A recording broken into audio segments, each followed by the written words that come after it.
Well, good morning, brothers and sisters. My name is Aariel. I go by Ari too. I had the privilege of serving actually 19th month mission in Guatemala, Guatemala. It's been an experience that's changed my life. I was thinking yesterday, because like all the missionaries over to last minute tried this talk, I was really thinking about how to put into words this last year and a half. First of all, I need some of this spiritual courage that was mentioned. That's why my plaque, because it gives me spiritual courage. I remember as a missionary, I didn't really have as much fear of talking, mainly because you'd be sitting in sacrament, and the bishop would go, the speakers haven't come yet. Sisters! The sisters will be speaking today, and we'd go, oh, we're speaking now. Yes, now. Just talk about something. You guys are always prepared. You will be fine. So we always had a little card of like scriptures and things to share. I was thinking about what specifically I've learned in the mission. It's hard to put into words, and it's just a little time, but what have I learned in the mission? And one of the biggest things to me that I've learned is I really loved how the sister talked about covenants and commitments, that's been something really huge in the mission, just the idea of compromisos, they say in Spanish. How really this is not only a commitment to be on a mission, but it's a commitment to the people we're finding. It's a commitment to people that we knew before we came to this life. I really know without a doubt that the people we found on the mission, whether it was the members or investigators who were teaching, other missionaries who were working with, they're people we decided to find, that we decided we were friends before we even came here. One of these very special families that I had was my first family that was actually baptized on the mission. The familia Hernandez Rudy, they were just people that we met, and they had never really gone to church before, never had an interest. And we really got to know them so well, and I love them so much. And I remember thinking to myself one day, man, I feel like I know them from somewhere. And we talked on the plan of salvation, and the mom was super curious, which is so smart. We explained the whole plan of salvation, and she looked at us and goes, sisters, I feel like I know you guys from somewhere. Do you ever feel like maybe we knew each other before we all just came here? And we're like, yes, that's it. So without even like being baptized, she just had this knowledge that we existed before we came to this life. And for me, that really built my testimony. I know that we know so many of these people before we came here. And the really amazing part about this family is we began talking more, and she's so proud of her son. She's like, my son is in the mission as well. He was the first in the family to get baptized. And this is when we had just put the baptismal fetch up the date with them, and we're like, oh, cool. Where's your son serving? Oh, Nicaragua. Oh, Calidad. And when did he go? Turns out he went the same date I did. We were in the MTC together. And I didn't really remember like too much about him, like with a name, but then I saw in the picture, she showed us, oh, we're all there in the picture together. And I remember he had told us, none of my family are members, but I know that when I come home, all my family members are going to join the church, and it's going to happen before I finish the mission. And we never really asked where he was from or anything, but I just thought how ironic that Heavenly Father would send us there and really have his whole family in mind. I've met so many people on the mission like that. So many people just wandering down a long dirt road, and we were like, well, I don't know really why we're here. We got lost. Maybe we'll just go back like another street, but we think, let's continue. And we find this house in the middle of nowhere, like this little Namina hut, and there's a family waiting there. And they're a family that needed the gospel. People that really were prepared by Heavenly Father to receive this gospel. And that's something I really came to realize on the mission. When we have baptisms, they're not numbers. It's not like, okay, we're increasing a church membership, how beautiful que bonito. It's really people that were foreordained. They were people that were meant to receive this gospel. One of the things that surprises me on the mission is how fast people can really be prepared by the Lord. I used to think before the mission, you need like months of preparedness, years even. And then I came to the mission, and I saw people change in a matter of days. I saw this, one of my recent converts named Aariel. We had met him, and we had actually invited his niece to church, and she couldn't go that day, but then we found this guy sitting on his porch reading the pamphlet we had left to his niece. And we were like, do you want to go to church? And he's like, no, you're just going to try to baptize me. No. And we're like, well, if you want to come sing compromiso, that means without commitment. You can just come one time, he will never bother you again if you don't like it. And he goes, oh, I'm going to get rid of the ring. He goes, sure, I'll go to church one day, and he will never bother me again. So he came to church that Sunday and found that a bunch of his friends were actually members of the church. And he loved it. He was standing like there, he actually tried to get up and talk and Saturday thinking about how much he loved it and how good he felt. And the zone leaders came and were like doing interviews there, and they talked to him and they're like, well, you like the church, what are you going to do about it? And he's like, I don't know how I feel so happy, I just feel this joy. I want to be part of it. Can I get baptized Saturday? And they were like, yeah.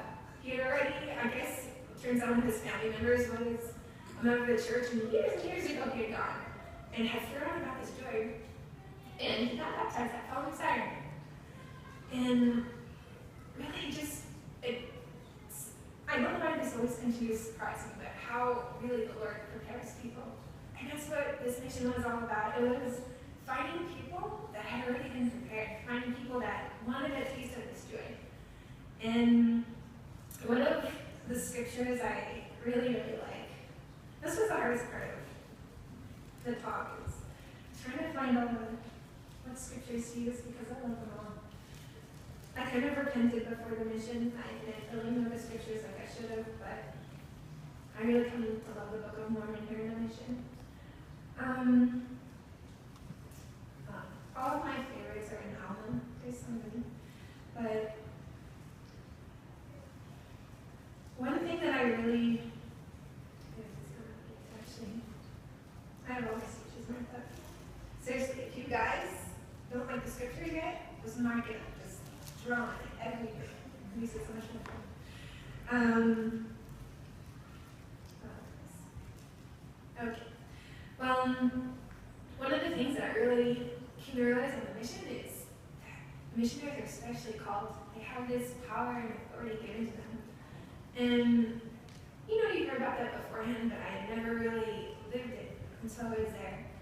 And I see what a miracle was. I'm kind of an old missionary. I was 24, I am 24 now, but I'm very mission, and I was thinking before I came, I was going to be like 18 and 19. I'm going to be old. Like, how's this going to work? I'm going to be running around with a bunch of like teenagers still. And one miracle is that I saw how this authority that we had as missionaries changed everything. We weren't like 18 and 19-year-olds running around preaching the gospel. It was really people that used the priesthood that they had, and it blessed my life. I saw some of the most influential people that I've met in my life are like these 18 and 19-year-olds, and just the spirit that they had, and were able to touch the hearts of so many people with the spirit. One of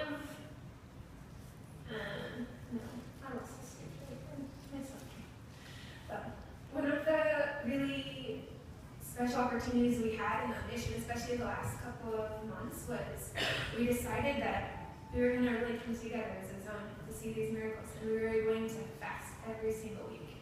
And I don't know about you who've been in the mission, but when you're walking, you're hungry all the time, and we're thinking, we're going to be fasting every single week. This is going to be tough. It's Guatemala, it's so hot. We just want water.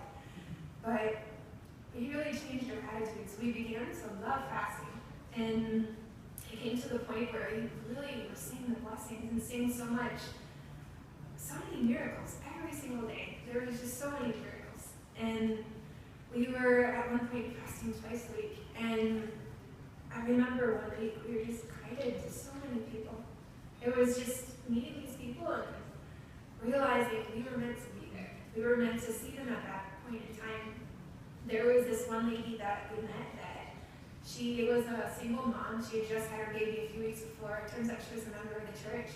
And she had just moved there, I think the week before. We had contacted this house a ton of times and never anything. But that day we just knocked again and she came out and was like, come in, come in. And we're like, she's so friendly, she must be a member. But she let us in and we talked to her and she just told us, I've been waiting for this. I really needed a message. And I really have been very far from the church. And this is what I needed. Heavenly Father, remember me. And that's something that really stuck out to me in the mission. Heavenly Father knows each and every one of us personally. During one of the priesthood blessings we had gotten, we got priesthood blessings every week in Arizona as missionaries, and they were wonderful. One of my blessings stated that I would have the faith to work miracles, and to find the people I was meant to find these friends that I have there, right? And I know without a doubt that I was able to do that. That sometimes, we're a little thick, like in the head, and the Spirit can't get through us all the way sometimes, but in the moments where we can really channel in, we can find all these people, and we can help them. And that's something really important to me, is trying to do the work Heavenly Father has for us. I learned so much from the mission, but to finish up, one of the biggest things I've realized is the love that Jesus Christ has for us. I know that He loves us infinitely. I began to understand the atonement so much more in the mission. Something that one of my Zoom leaders, Elder Cancino, told us was, Christ had each one of us in mind personally when He died on the cross. He had our weaknesses in mind. He had each of our faults. He knows each one of us personally. And He loves us so much. He gave so much for us. And He did it willingly. He died for us willingly. And it's because He loves us. I was able to feel some of this love for the people in Guatemala. Sometimes just random people you meet and you just feel this feeling of love for them, and you don't know how it's possible that they're complete strangers and you love them already. You see them doing crazy things sometimes. They're like chickens running around their house and like crazy things that happen, and you love them all more for it. And this love, I realize it's the love that Christ has for us. I know without a doubt that without Christ we'd be nothing. We fall short every day. We fall short, even trying to serve Him, we fall short. And that's something I realize in the mission, is that when we fall short, He's there to help pick up the pieces. And we're covered by His grace. I know that He lives. I know that this is a true church of Him. The other churches are great, but they don't have the priesthood. They don't have this power. This is the true church. I'm so grateful for this gospel. I'm so grateful for the opportunity to have served in Guatemala, to feel love for my friends, everyone I've found, and also feel the love of Christ in me. I am so grateful for everything, and I share these things with you in my testimony, that if we follow Him and we try to be more like Him, we're going to become closer to Him. By reading the scriptures and studying them, we can come to know Him. By exercising our faith, kind of taking a leap sometimes, and just trying to find the miracles in every single day. Where are we going to find them? There are miracles. And I testify of these things in the name of Jesus Christ. Amen. Amen.